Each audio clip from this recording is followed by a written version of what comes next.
guys, and welcome back to our world. We have Sam here with us still. He hasn't left, unfortunately. And so we're just gonna get right back into the questions that we were asking each other. What was it? Did I end or? Nah, I asked you the last question. Okay, so it's my turn to ask a question. All right. Okay. What are your tattoos? What are my tattoos? Yeah, like you have a lot of tattoos. My tattoos are ink that was put in my skin by an artist. Okay, gotcha. But you're asking me like, what are the different tattoos? Yeah, that I have? what do they mean? What are they for? Why did you get them? Yeah, Those details. Well, to start with this one here on my leg, this one, when I went to prison, this dude named Pookie gave it to me. I had to shank this one dude. His name was Big Rob. And so, like, my first day on the yard, like, I had to sort of establish my dominance because, like, I got a little bit of size on me, but I'm not, like, the biggest guy. So, you know, like, when you're in there, like, you ever been arrested before? No. Okay. That's good. Don't do it, all right? Especially, yeah, don't do it. So, anyway, so I just established, like, my dominance because, like, I couldn't just let them, like, do what they wanted to me, like, in there and stuff like that. So, but anyway, so yeah, so I got this one here. I feel like I have a decent amount of like so this one's like a Bible verse or whatever. This one is the city of Tampa.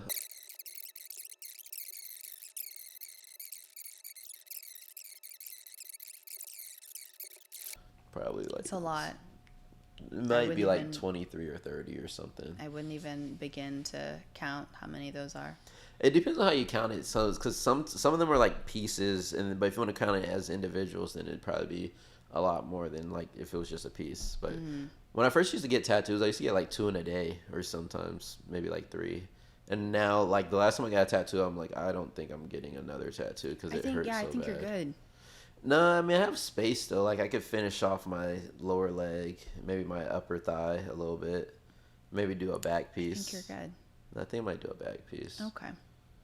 All right. Well, listen, it's your world. I'm just living in it. So, yeah. Okay. It's your turn to ask a question now. Okay, why go to Houston just to get your hair done? I know you sort of explained this to me before, but it seems a little bit Excessive. It seems a little excessive, yeah. It seems like why not just go down the street? Okay, well, Why not go get a boozy I very fade much around the corner? value the hair that's on my head. Okay. And the treatment that I just got, which is a thermal smoothing treatment, I just made a TikTok about it. So if you follow our TikTok page, go watch it. Is a new treatment that I just got done to my hair for the first time. And there are other stylists who do thermal smoothing treatments, but I only really trust my current stylist, Miss Shantae, at Chase Arrington Salon in Houston, Texas. Shout out to Miss Shantae. Shout out to Miss Shantae to do my hair. Like, I, back in the day, used to get relaxers on my hair, and I used to trust anybody and everybody to just, like, I'd go to JCPenney's, get my hair done. Like, I'd go to, like, damn. yeah, Crazy. shut the up. I would go anywhere to get my hair done. Did you ever used to use that just for me? Is that like the thing with like the black girl on it, With like the little like the little beads? bobs in her hair? Yeah.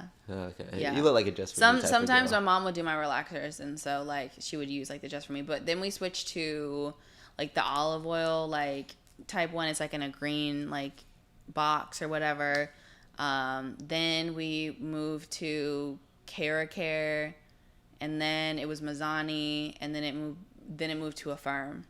So that's like the relaxers that I used to use. Now, my hair is pretty much all natural now, but like I've had it in a bob sew-in. So like when you've seen previous episodes, like it's been in a bob.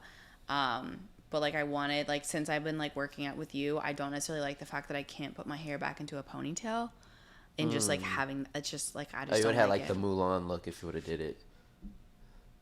No, not even. From a bob, like isn't that what Mulan had in the movie? Mulan had long hair. No, she so just she had a had it in bob like when a she little cut bun. it. No, she had to actually, cut it. fun fact, I just watched Mulan, like the live action one, Disney, last night, start to finish. Was it good? It was good. Mulan used to be my favorite movie because whenever I used to watch scary movies growing up, I would turn on Mulan after that. Really, just Help kind me of fall like asleep. mellow you out. Yeah, and then also because after a while, I just knew the movie, so I'd be like, okay, this is gonna stop the monsters from coming. Most in my people room. haven't like like attributed my bob to Mulan so much as they have like to Edna Mode. So like this whole Mulan, like. I actually like the Mulan sort of ideology of it now Okay. a little bit. All right. Actually. We'll go with Mulan for the sake of this interview. Yeah, go ahead. Yeah. Sure. But yes.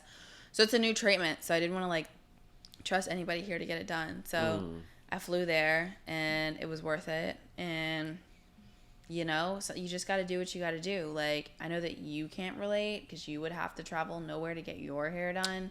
But I feel like if you did have hair, bathroom.com, you would maybe consider, you know, only going with somebody that you trust to touch your hair as well. So, okay. You know, yeah.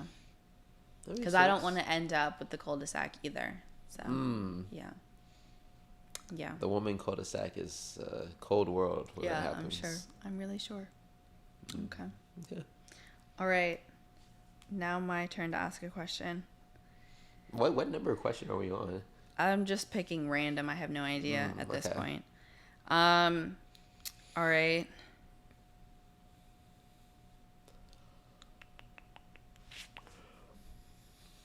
Have you ever been in love? Yeah. Okay.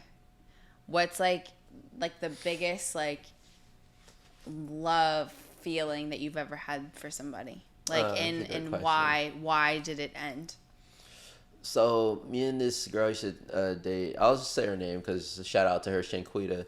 And we were at Popeyes once, and I was trying to like buy the meal and stuff like that. You know, trying to be like the man in the relationship and quote unquote, and just and like I was like, no, just you could go ahead and get the biscuit too if you want to, like like get the drink too because you're gonna need something to wash it down and whatnot. And so like I did that, swiped my card, it declined, and I was like, dang. She was like, don't worry, I got us.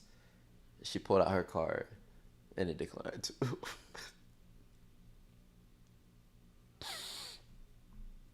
Sam. But then she went in her purse and she grabbed cash. See, and this is one of the things that I'm talking about. Like I asked him earlier, like he's one of the most like bullshitting ass bullshitters that I fucking know. Like, don't know even why I asked him to come on this podcast. Like, genuinely. Alright, so anyway, what's the question again? Alright, so have I been in love? Yes. And how does love feel? No. Oh, okay. Have you ever been in love? Yeah. Yes. Why are you like actually really crying right now? Oh my god! You gotta really get into it, all right? Oh my god! Like his eyes are actually like watering right now. Well, I mean, some people take their roles more serious than others. Oh my god! All right, go on. I said, have you ever been in love? What made you fall in love? And why did it end? I would say on a level, I probably was in love with each of my last 3 girlfriends, but I can go into the 2 girlfriends ago because nobody knows who. I mean, some people that know me would know who that was, but this person probably wouldn't know if they were to watch this, anyways. What made me fall in love? She seemed really cool. She was super down to earth. She was super chill. Now, you know what's funny? I think because I feel like I would typically go from people that were more high maintenance, and she wasn't very high maintenance, which I thought was sort of cool. But then later on, I was like, maybe I think I need something more high maintenance. So then the girl after her was like way more high maintenance. But anyways, so yeah, like I feel like she was just super down to earth, super chill. Like I think her and I could just talk about whatever. Like we didn't have to, like conversation didn't feel forced. It felt like we just were like vibing and cool and chilling, like in a flow with each other. It ended irreconcilable differences. But no, it ended because I feel like there became a lack of trust, pretty much, probably on both parts, to be honest. I feel like I wasn't trusting her to be fully honest with me because I felt like if she wasn't honest with me on like something that was small, then like how am I going to trust you on something that's big or whatever? And then she probably didn't trust me anymore because, well, I don't know if she didn't trust me. I pretty much was the one who ended things with that relationship for the most part. But maybe just because of the way that I uncovered the truth, she might have felt like maybe it would be difficult to regain my trust or whatever, I'm sure. But pretty much that. And then, similar with the girl after that. It was sort of similar just in terms of why. I feel like her and I just had a lot of, and me and the girl after that, I feel like we didn't have as much just in common on the baseline or whatever, but I feel like we had a lot of other things super in common, but I feel like I feel like it was getting me doing things that I also enjoyed doing that I didn't normally do with like people and stuff like that. So well, that's good. Yeah. Okay. Strip clubs and whatnot. Gotcha. But anyways, yeah, pretty much that. Wholesome. Gotcha. Okay. All right. Your turn. Yeah, I mean, I guess I would almost be curious to ask you the same exact question. I'm not just saying this because I didn't I feel have like my he's questions. like, it's like such a cop-out. Like, because I didn't have my questions written up. I definitely have my questions. You know, I'm just going to like ask Reagan the same question I asked her. Like, what a lack of originality. No, these are hard-hitting questions because actually what I want to say is, what happened to the boyfriend from Miami? That's where it was, right? He went to Fisk. Was that in Miami? Well, this was while I was at Miami. We were dating. Yes.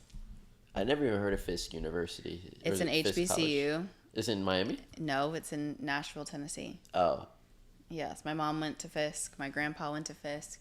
My great-grandma went to Fisk. I've never heard of this one. I've heard of like Howard. Mm-hmm. Shout out to the H. Yeah. I've heard of Bethune. Okay. Now, what happened was he your last boyfriend? He was the last boyfriend that I had, yes. What'd you do with his body? He's alive and doing well. Okay. Yeah. Can we pull him up for a phone call right now? No. Okay. No, all right. So what was it that was so bad about him that you were like, I'm not dating anybody ever again now? There was nothing bad about him. I just kind of felt like when I was in college, because like I had met him in high school. We dated my freshman and sophomore year of college. My sophomore year is when I went to Vandy. And I just kind of felt at a certain time, like, I feel like college is kind of like the years when you're supposed to like date around and meet different people and have different experiences, et cetera, et cetera. And so then we just ended up not being together because of that. So you're just like, I got to cut you loose. There's too much. Well, it wasn't so much. I didn't want to like, on my end of things, I feel like I could have handled it better than what I did because I kind of like teeter-tottered on like us being in a relationship than not being in a relationship. Like I was kind of more like on the idea of like me and him would still talk, but then like I would be able to like meet and date other people and like so would he. But then it just kind of didn't work, and yeah, so I feel like I'm to blame for the demise of our relationship. I feel like even though I could have handled things better, I can't necessarily say that I regret the relationship ending, because I feel like what happened to me while I was in college and just like me interacting with other guys in general is like stuff that I needed to like learn and go through in order for me to grow. So I feel like had I been with him all throughout college, like it wouldn't have served me like in terms of my growth and development of just how to deal with like dating like in like today's time. Because when I was in Memphis, like I had my first boyfriend when I was like 15. We dated for about like 2.5 years. Then I dated my previous boyfriend right after him for about 2 years. And those were both guys like right off the bat, like we like hit it off. Like my first boyfriend who I dated for 2.5 years, we met. I actually like approached him and like left my number. Like he was like kind of like our server at a restaurant, and then I like left my number on the ticket. How'd you do that? We were like, hey, my name's Ray, hit me up sometime. No, so it's Smiley actually face. me, my mom, and my sister at dinner. It was at the Melting Pot. We in Memphis, and my mom was like, oh, like, you know, our server is like kind of cute. And I was like, yeah, like he is. And so she was like, at this point, like I had never really like talked to a guy, like dated a guy, like anything like that. So she was like, you know, you should see if he has a girlfriend. So I'm like, okay. So I was like, you figure out if he has a girlfriend, and then like if he doesn't, then like I'll like, you know, do something. So I went out to my mom's car, and he came back to the table, and my mom kind of like inquired, being like, hey, like, you know, where do you go to school? Like, yeah, blah, blah, blah. You have a girlfriend? And no, okay, so he doesn't. So then she texts me, she's like, oh, he doesn't have a girlfriend, come back inside. So I'm like, okay. So then we and him are kind of like talking, interacting, like having a moment, and then the check comes and it's time for us to go. So my mom was like, I was like, okay, what am I gonna do? My mom was like, we'll come back another day, like you'll get to talk to him again, whatever. But I'm like, what if he's not here? Like, you know what I mean? Or like anything could happen. So I was like, it. So then I just like wrote my name, my number on the ticket, and I told him to text me. That night he texted me. I think maybe like a couple days after that, he ended up coming over to my house and we hung out for the first time. Oh, wow. And then a week later we started dating. So like I've always been like used to like things happening pretty quickly between like me and a guy that I've been interested in. Like it's always just like worked out in my favor. Side tangent. So you're a shooter of shots. So you're like, oh, I've definitely shot my shot. When Ray sees something, she's yeah, gonna I go shoot after for what it is that I want. Yeah. And the thing about it is that I don't do that anymore because I feel like a lot of times, especially like from what I've experienced now, it's like if I shoot my shot with a guy, 9 times, well, from what I've experienced recently since I was in high school / early college, it's like guys kind of like take advantage of that. Like they're like, oh, like, I already know that she's interested in me, so therefore I don't need to put any effort. I don't really need to try. Like, I've got her. So it's like they don't really feel like an urge to like, really like pursue anything with them because they already know that the girl's interested. That's what it is that I've experienced on my end of things. So I don't shoot my shot anymore because I personally feel like I already know that I have the balls to go up to a guy that I'm interested in and put myself out there and be like, hey, I'm Reagan, so and so, whatever. So I feel like, but honestly, I feel like if a guy's really interested in me, you should have the balls to come up to me. So like that's kind of where I'm at. I feel like if you really are serious about talking to me for whatever reason, you should come up to me because I definitely know that I could do that to you. I'm just choosing not to. And I honestly, even like this might be like, somebody might be like, well, it's like different day and ages, like whatever. But I do believe in like the traditional aspect of like a man pursuing a woman. Like I definitely do believe in that aspect.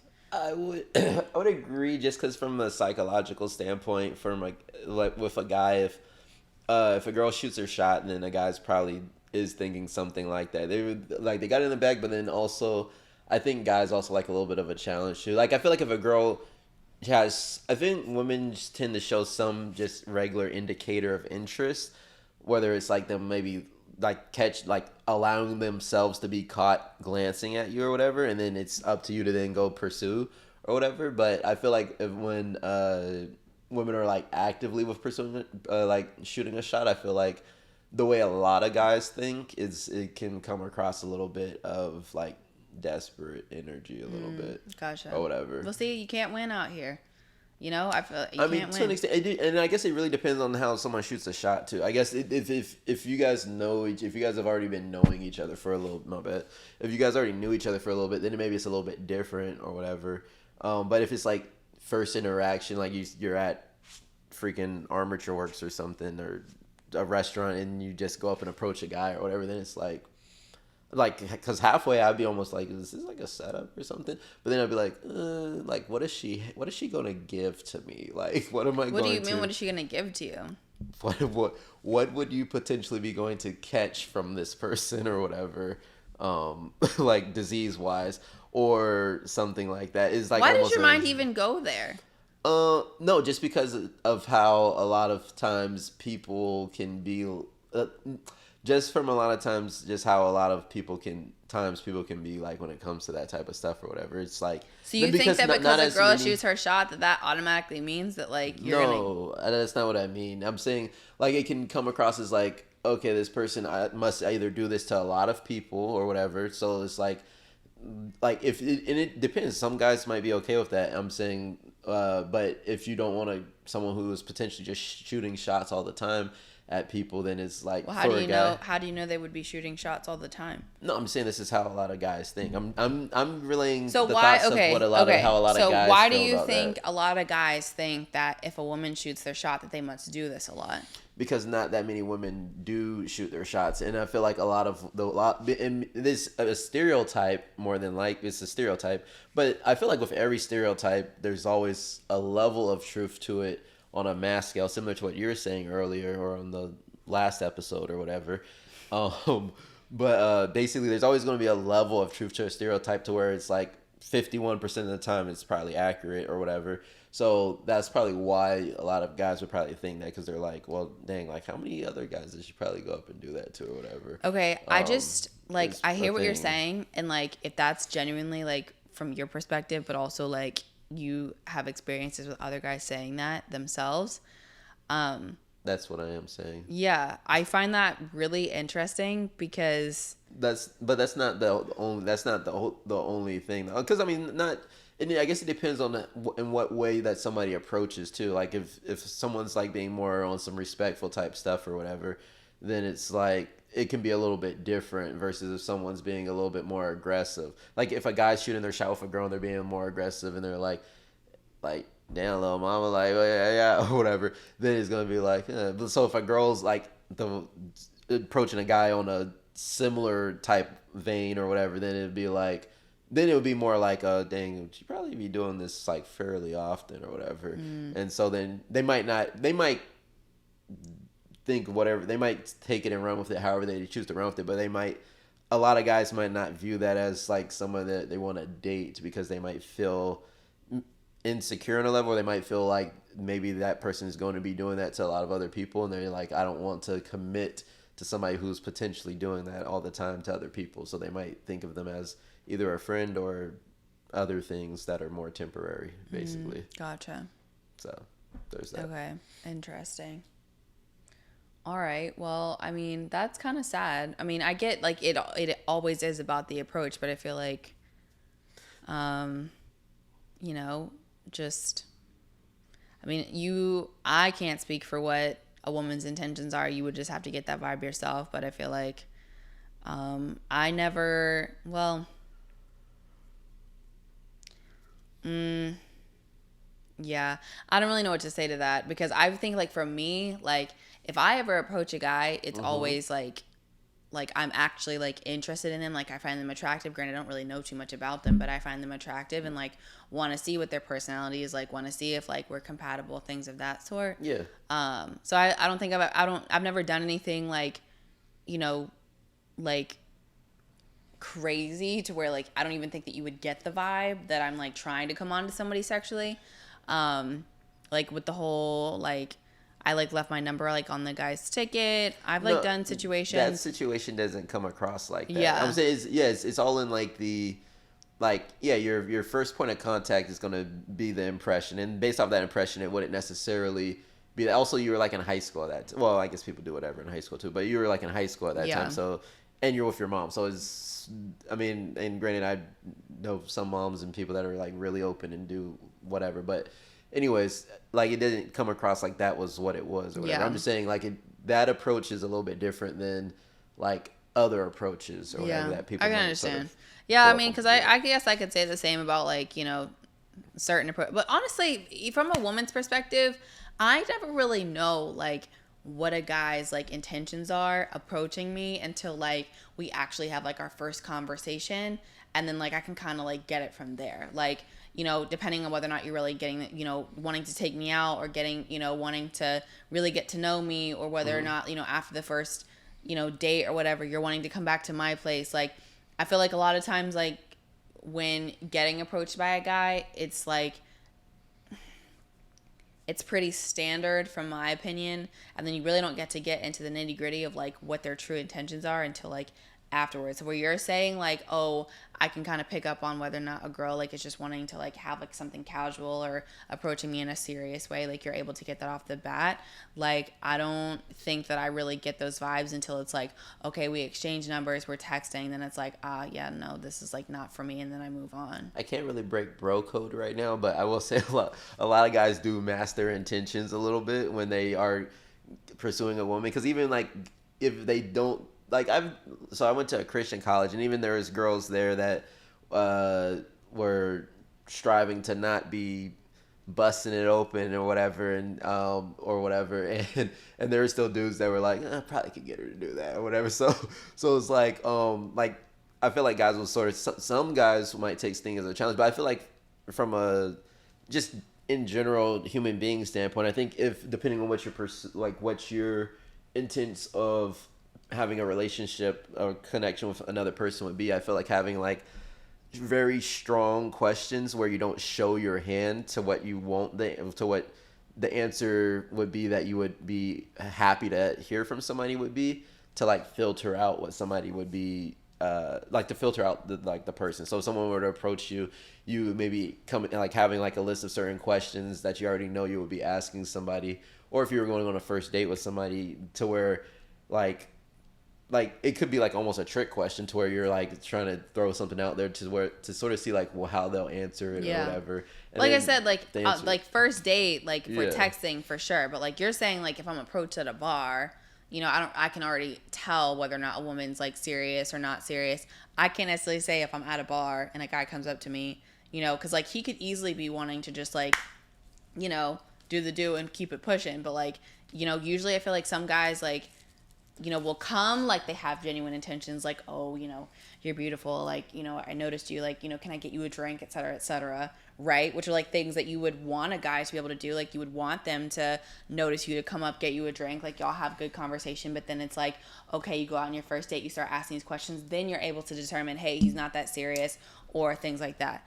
So it's a little bit, because I feel like guys really play the game. Like they know what they want, and they're going to do whatever they have to do to set them up in position to get that. So if that's smooth talking a girl, even when you're not that serious about her right off bat, like that's what you're going to do to get the outcome. I would say guys probably do that more so than women. I feel like women tend to be a little bit more direct with it a little bit. Every once in a while there's some that aren't as direct, because like back when I was doing other things with my life, I feel like there was like some girls that I was like, oh, okay, this is more what she was wanting. Okay, I get that now, or whatever. So there's that. But yeah, no, that makes sense, I guess. Yeah. Okay, glad we're on the same page. But I feel like that was only part of my actual initial question, because you went on this whole tangent about this what guy didn't I answer? I feel like I answered the question. You're like, you fell in love with the guy at the fondue spot, the way he was dipping the cheese, like in the marshmallows and the chocolate or whatever. You're like, oh man. Anyway, so all right, with your last boyfriend, it sounds like you sort of were like, you wanted to experience like that Quaker Chewy bar variety pack. Basically, You're in college. You're like, he's just a chocolate chip Chewy bar, but I never had the s'mores. And what about that oatmeal raisin? So I got on the tangent. Yeah, so I went from like relationship to relationship when I dated him. So like I was dating my ex-boyfriend for 2.5 years. Then like 2 weeks later, I started dating my like latest boyfriend, which we ended things back when I was a sophomore, so like that was a long time ago, or going into my junior year, that was a long time ago, but still like that's like the most recent boyfriend that I've had. But yeah, I mean, I just kind of felt like I'm in college, like I want to like, have other experiences, because I feel like people always talk about like college is the time to really like see what your options are, like, whatever. And I feel like for the past like 4 years of my life, I've been in a relationship, and I want to be able to like, know what else like is out there. And so that's kind of one of the reasons why I decided that I didn't think that it was best that me and him be in anything exclusive at that time. And so that's what I did. Now, granted, was that like, did I like enjoy like college when it came to guys like after that? No, because my college experience dating men was like actually quite tragic. I wouldn't even call it dating. It was just like me being involved with them was quite tragic. But tragic? But it was like a great learning experience for me. I learned a lot and I grew a lot. And, it's definitely set me up for the best success in my current dating life, of just being able to have the best standards and to know what it is that I am and not going to put up with. So, wow. Yeah. That was very mature, very powerful answer. Thank you. You get a 5 for that. Thanks, Sam. Good job. Yeah. Okay. So that's where we're at. Does that answer your question now? That does answer the question. Okay, cool. That was very good. Thanks. All right.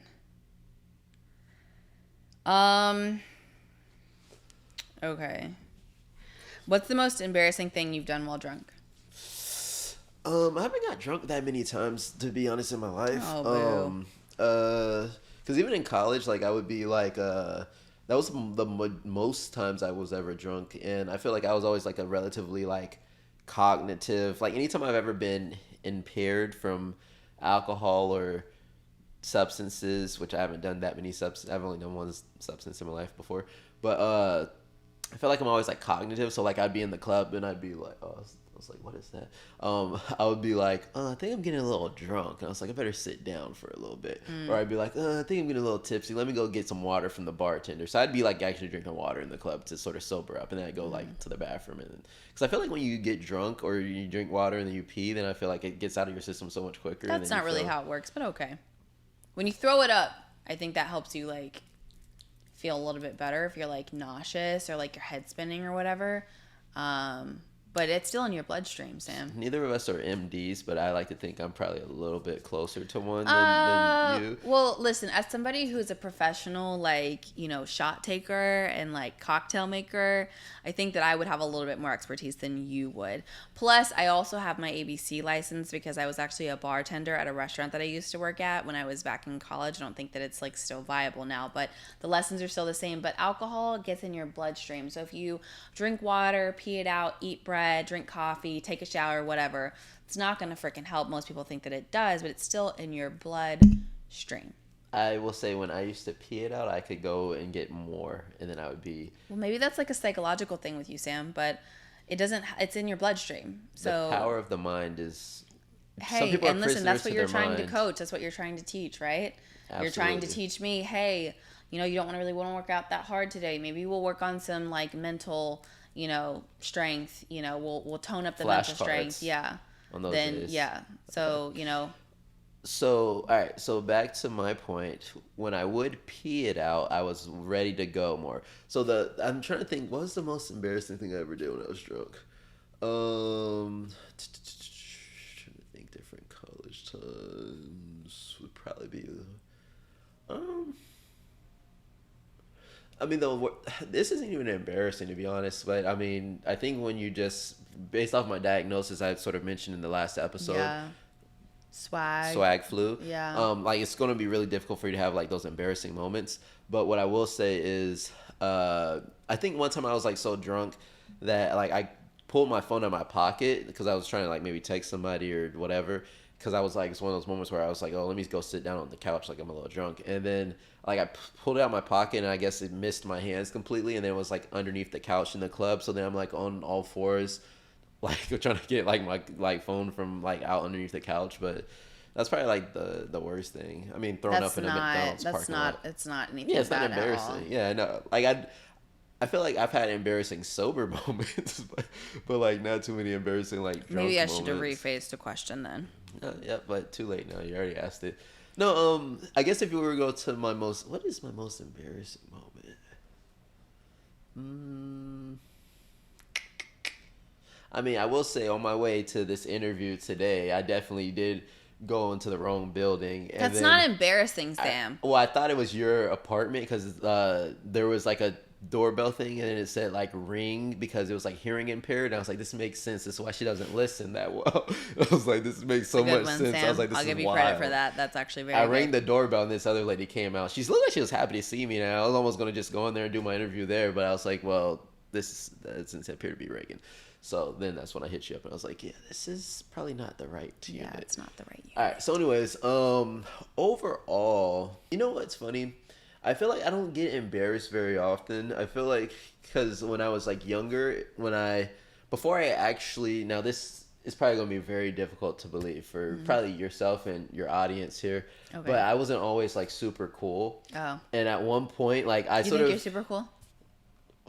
I don't think it's more so okay. like it's like a known fact. It's like Michael Jordan didn't think he was the greatest. It's like his peers were telling him was the greatest versus like LeBron. So your peers tell you that you're cool. Well, I mean, yeah. Even people that aren't my peers. Okay. Gotcha.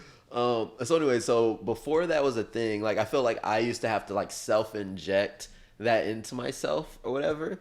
So I feel like I did that, and to a point to where like now it's sort of just like I feel like I like faked it till I made it, and then eventually I'm just like, yeah. And also like I don't get that embarrassed about stuff because I don't really care that much about what like people think or whatever. It's a great mentality to have, Sam. Yeah, no, I mean I do care about first impressions, but I don't really care about the other aspect of things. Because I feel like if you're getting embarrassed, you're thinking about too much of yourself, and you should be thinking about the other person more so when you're meeting with people. So pretty much that. Okay, great. I'm glad that you have the mentality of a warrior. That's amazing. Yeah. Okay. All right. Is it your turn or my turn? I think you just asked me what's the most embarrassing. Oh yeah, so it's your I almost turn. want to know now. I don't. This is gonna be one of the last times I piggyback off the same question as you. I promise. Sam. All right. Okay. Oh my Here. God. I'll put that later on. All right. I'll put that later on because I actually am curious because I feel like other people have embarrassing stories and moments, and based off you deciding to ask me that means you must on some level have some of your own or whatever. I have plenty of embarrassing moments that have happened to me. But the most. But It's gonna be hard for me to like figure out which one weighs over the other, but I'll do my best to think of it. Okay. All right. Let's see. What? Let me look at my list real quick. Oh God.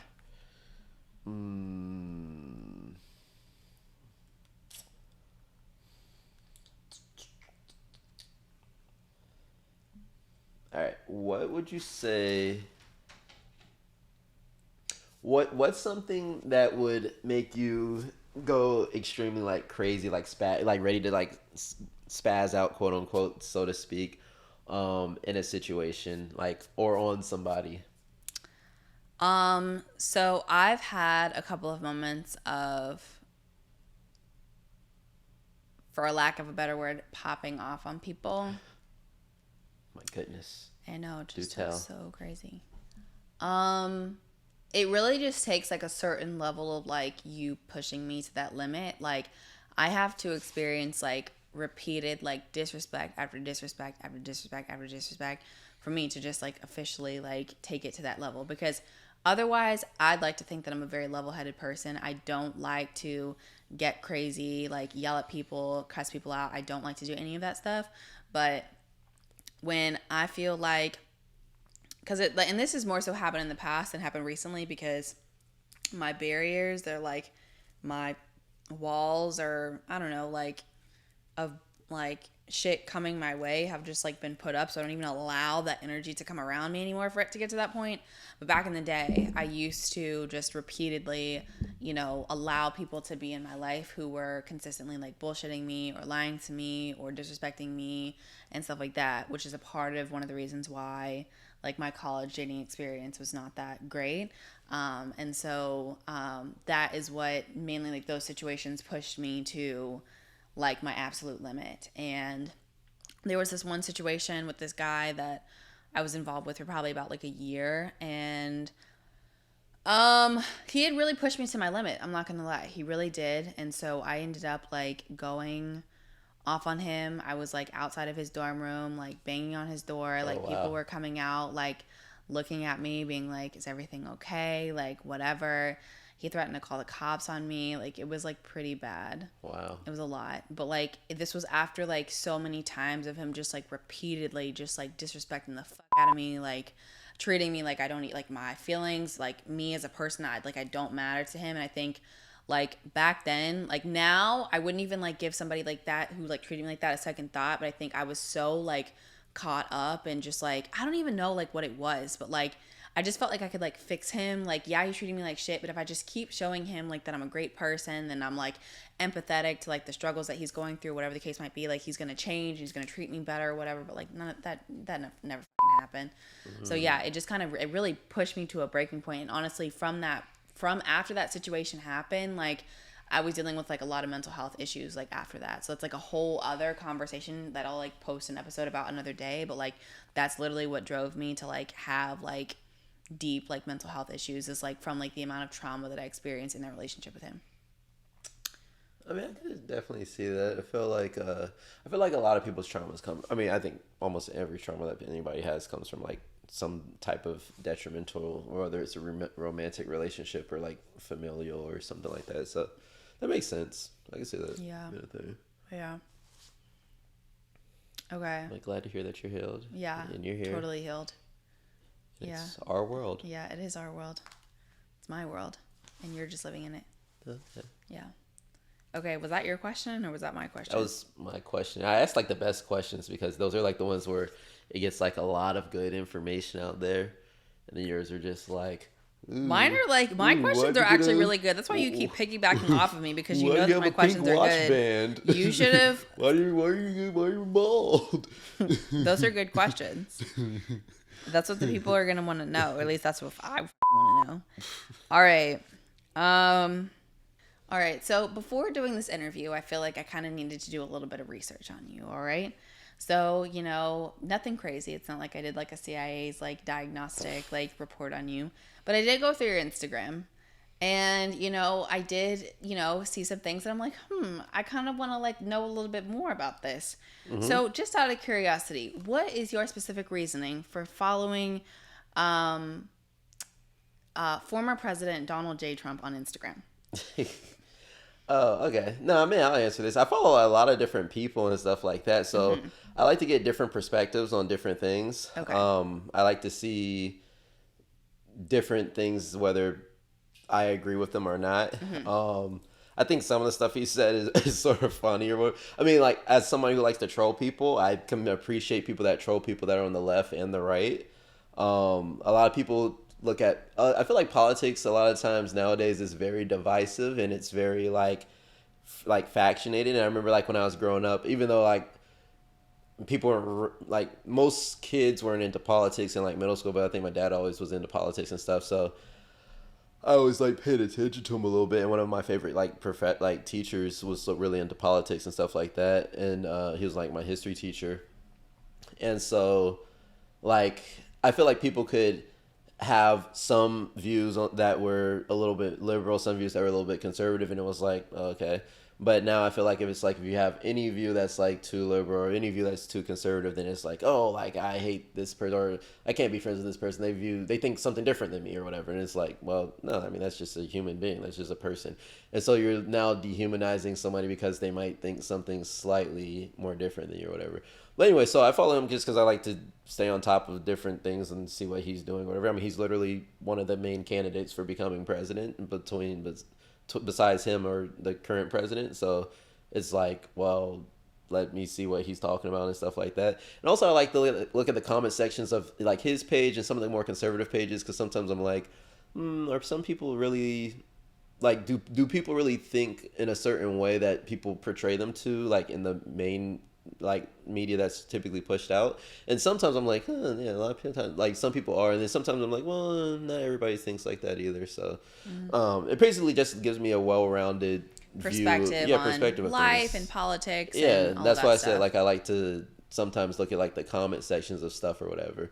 But I mean, I will say I do appreciate when people control it. If it's sort of comical, then I'll be like, that's actually funny or whatever. I was kind of curious to see, like, I tried to rationalize my own reason for why you would follow him.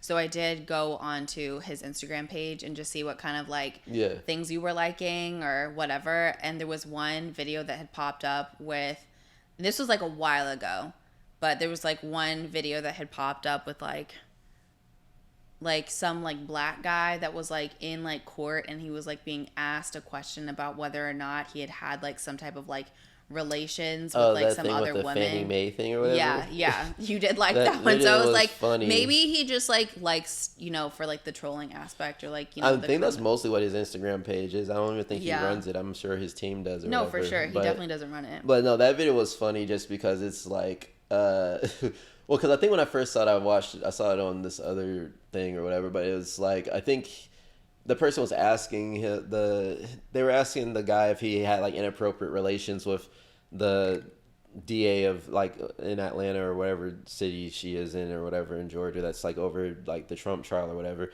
was just funny because it took him like so long to answer the question. Yeah, and I think he's married or something, or she's married, or maybe both they're married. And I'm like even if I was lying about it, I'd be like, no, absolutely not. Like for his answer, but it was like he was like, oh, like ever? And it's like it's like bro, like why would you even be thinking that long about it? So it was just sort of funny or whatever. Yeah.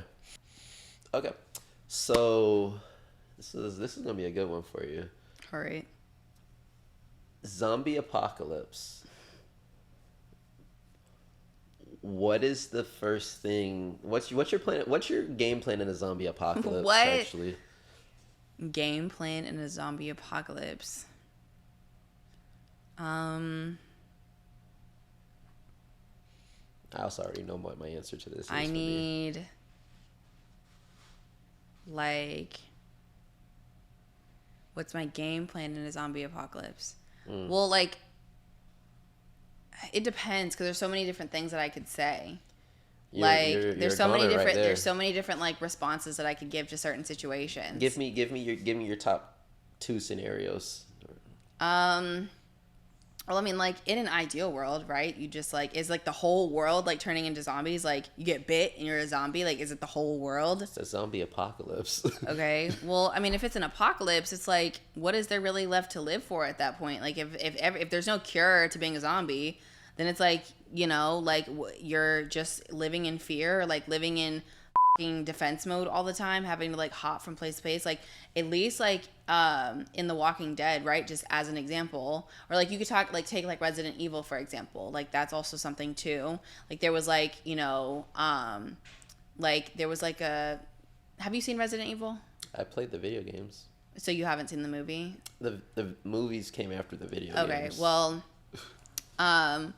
you know, like, you had Alice, and she was, like, a badass, and, like, you know, then she had, like, you know, there was, like, a cure, like, something that, like, you know, like, so, like, things like that. If there was, like, a cure, like, okay, cool. But if the whole world's turning into a zombie and there's no cure, in my personal opinion, I might as well be a zombie, too, because it's just, like, what am I living for? Like... All right, say there's a cure. All right, well, then I'm doing whatever I can to find that cure. Like, if we need to get in a car, hijack, like, whatever, like, I need a gun. Like, I definitely am going to need some alcohol to, like, decompress and de-stress from, like, all that I'm going through. I don't smoke weed, so, like, that's out of the picture. But definitely a gun, like, some knives. Also, in certain situations I've seen, it's helpful if, like, zombies are coming after you to, like, mask yourself in, like, a dead person's blood. Or, like, a zombie's blood. Because, like, they'll think that you're one of them. So then they won't, like, want to, like, come and, like, eat you and stuff like that. What's like, that from? The Walking Dead. Oh, okay, I never watched that show. Yeah, you, like, put, like, dead, like, you put, like, the, like... I've seen them make, like, necklaces of, like, the zombies' arms and legs and cover themselves in the blood and the guts and all of that stuff. And that way the zombies, like, think that you're one of them and not, like, an actual, like, real, like, live human being. So that's also something, too. I'm going to need a car and gas to, like, drive places. So lots of, like, you know, canteens or whatever you want to call them, of, like, backup gas, a map. I'm going to need a map if there's no, like, Wi-Fi in the world anymore. Definitely a survival kit. So, you know, Band-Aids, like rubbing alcohol, things like that, just in case of like cuts, bruise, scrapes, you know, etc. You know, food for the best that we can get. We'll also just like raid like different like convenience stores and like Walmart and like, you know, Target and stuff like that on the way when we can, but like with the gun, with the machete, like all of these different things, like covered in the blood and guts of like the zombies as well. So, I mean, really, you kind of have like a full kit to like survive it. And if we have a destination in mind of where the cure is, and it's like, boom. Or like an immunity thing. You know what I mean? Like, that's completely fine too. But then even if you get the immunity thing, if there's no cure for it, right, you can become immune, but if there's no cure and you can't turn the rest of society back into, you know, humans again, it's just like genuinely, like, what is life? Like, life's not even enjoyable anymore. Like, you're just living around zombies all the time. Like, how is that even, like, a life worth living? Okay. That makes sense. My plan? Yeah. You asked? So, first thing I'm going to go but you can tell me your plan. I'm going to go to the nearest daycare, right? I'm probably bring a school bus. Load up the children in the school bus, right? Take that school bus. We're going to the closest nursing home, right? We're going to camp out there. The children, they're going to act as shields. You could carry, like, a child, like, they're, like, 20 pounds. Maybe, like, the heftier kids, you might need 2 hands for. But they're going to, like, the children are going to be, like, shields, right? You following? Like, I'm trying to, Sam. You're making this real hard, but I'm trying to. So the children are going to be like shields. Like, you've seen the movie 300, right? Yes, I have. All right, so the children are like shields. The elderly are going to be more like our sacrifice. Graham in her wheelchair, like, you're just... Like, well, you probably have to push, like, the little brake button. You probably have to push, like, the little brake button down so that way. Or if she's, like, in that little electric one, maybe, like, just tape her hand forward so it, like, propels forward. Mm-hmm. And then so that they are sort of acting as, like, a rolling barricade. They're going to push the zombies out. Then we'll just use the children as shields from there. And that'll probably keep the zombies occupied for a little bit. probably find somebody who knows how to fly a helicopter. Probably just come get us from the rooftop, and then we'll just go somewhere after that. Probably like Amazon rainforest, because zombies aren't really going to be down there like that. Probably not for a while at least. So, and you know, a lot of the cures for a lot of diseases come from like the rainforest and like the plants and flowers they find down there. So, probably find that down there. I think that the end of the plan sounds great. The helicopter, the rainforest, cafe, sounds great.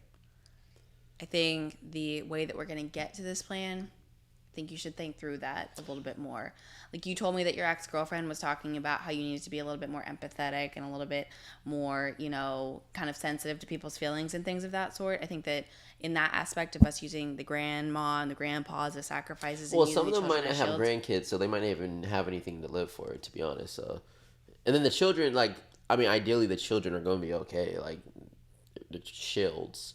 Zombies aren't shooting, like, arrows and stuff. They're not swinging knives. But it's like, if the zombies, like, come in with an attack, then you just... Gotcha. The kid over the top. All right. Okay. But, yeah, I mean, no, that's... I mean, everybody has their own, like, game plan or whatever. Like, some people have, like, sort of how you thought of it. Some people are, like, wartime defensive strategists and stuff like that. I like taking the offensive approach. So, like, yours was a little bit more, like, on the defensive route. Like, we're going to go drive What's the point away. of you trying to kill off these zombies when the whole world is like you're literally the likelihood of you surviving or thinking that you're even going to make a dent into killing off zombies like with the entire population that's turning like you're like what's the point unless you're just doing it for sport. Well, there's that part too, but I tend to take a glasses half full type standpoint. So I'm like, as long as there's blood pumping, as long as these children are here and there's still old people to sacrifice to these zombies, like we have hope pretty much. Gotcha. And so basically that's how I would sort of look at Okay. it, essentially. Gotcha. Yeah. Sam for president, 2024, ladies and gentlemen. Sam for president. Okay. So I've seen your social media, and you have these very interesting looking, like, dad, like, not, like, dad sandals. Like, they're, like, they just, you should know exactly what I'm saying. Oh, I almost wore those over here, actually. In fact, you're talking about my my Nike sport sandals, actually. Yeah. Oh, they are Nike? Yeah, they're Nike. Yeah. Oh, that doesn't matter to me. Okay. They're quite interesting. Why did you purchase those? What's the reason? Well, so I lived in Hyde Park Village, and so I was just taking Victoria, my Australian Shepherd mini. She's an angel, by the way. She's not. She's a badass dog. I was taking her on a nice little stroll through the village, and they have a Nike store there, and I just was like, you know what? I mean, they do a really good job at marketing. It was very enticing, very welcoming environment. They have the little dog bowls on the inside of there. I was like, she can even get a little sip on a hot summer day. So we walked into there, and then I was like, well, what am I going to spend money on? Because now I'm inside the Nike store. Can't walk in there and be a broke boy. So I was like, don't really want any of these shoes. And I was like, oh. And then it was like God was like shining a light down on that pair of sandals, like an angel was playing a harp, and wow, was like, oh. That's quite intense. That's really intense. And then I was like, wow. And I was like, do you guys... Now, that's a very handsome sandal, sir. And he was like, yeah, sir, that's one of our best looking sandals that we've ever made. And I was like, do you have that in a 11 and a half, perhaps? And then they were like, we absolutely do. So that's essentially why I bought those. And honestly, I've gotten more compliments on those than this is, I guess. Well, it's like you and one other person sort of disrespect them, but every other person, you know, like when Future made that song about Gucci flip flops. Like, he almost could have made it about those Nike sandals, actually, to be honest. Okay. So. Gotcha. I'm going to link a little photo to have everyone see what the sandals look like. It's just, personally, it's not my preference, but if that works for you, like I said, your world, I'm living in it. Okay. All right, your turn. Sorry, I lost my train of thought a little bit here.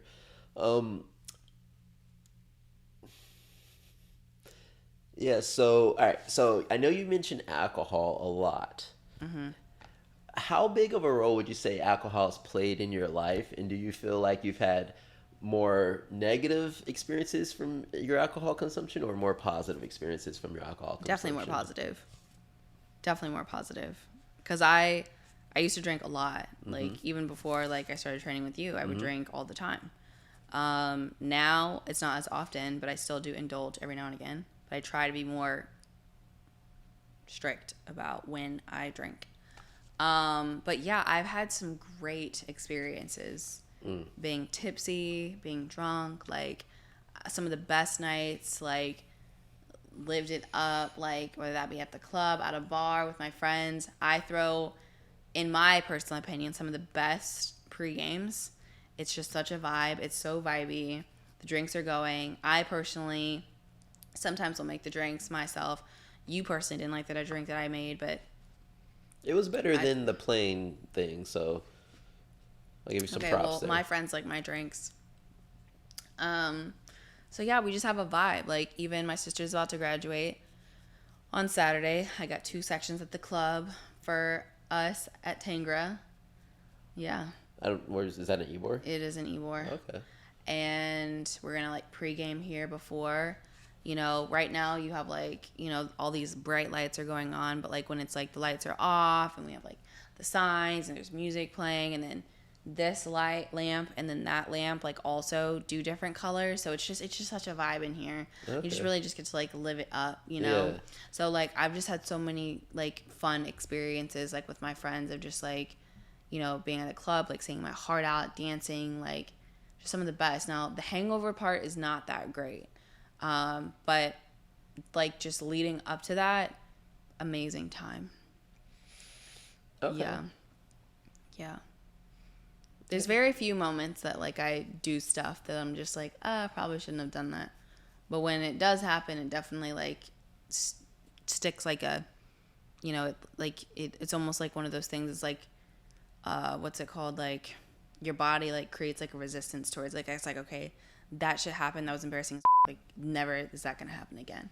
So then I haven't really had any embarrassing experiences happen to me recently, to be honest. Okay. So yeah. That's good. Well, you have another question on your list? I'm sure I do. Yeah, let's go through another one. I feel like you got like 50 on there. I had 20. Okay. I mean, I asked over 7, to be honest, and I was told 7 just for the purposes of this interview. I probably asked 7. I don't know. If you had to compare yourself to a professional basketball player, who would you say you're similar to?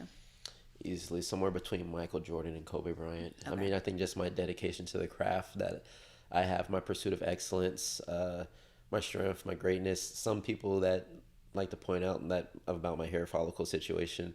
LeBron, if he decided to come into the fold, but he hasn't really decided to really own up to it, and he's sort of just doing the hair plug thing or whatever. Gotcha. But I'd probably say that. No, but Kobe for sure, and Jordan, just because I feel like their level of dedication, and they seem to be like they pissed a lot of people off because of their strong desire to win. And not saying LeBron doesn't have that either, but I feel like LeBron probably pisses people off because he seems a little bit more like, I feel like he sometimes does things that I feel like Kobe and Jordan probably wouldn't have asked of things from people that they wouldn't have done themselves. And I feel like with myself in my business and stuff like that, I try to lead from the front or whatever of the pack. And so like I have one trainer that works for me currently, and then probably by sometime this summertime I'll have at least another trainer that I'll bring on my team. But I like for my trainer, like I don't have him do anything that I wouldn't have like myself, that I don't already do or wouldn't do myself or whatever. And then I feel like, yeah, just like my level of dedication and commitment to wanting to pursue greatness and stuff like that is similar. So gotcha. I would say those two. That's amazing, Sam. Thank you. Up top. Yeah. Okay. Can we put like sparkles in the edit when we did the touch? Like, yeah, I'll get my video editor to work on that. Yeah. Okay. And then I have just like one final question, because I feel like the majority of them I've like already asked. But if there's anything that you feel like people should take away from having you on this podcast in any type of capacity, whether that be about you in general, about your business, about, you know, anything that we've talked about, or even if it's something that we didn't talk about, what would you want them to take away about who it is that Sam Lloyd, or what it is that Sam Lloyd is about. Yeah, let me set up for this one. Okay. So, on average, swag flu affects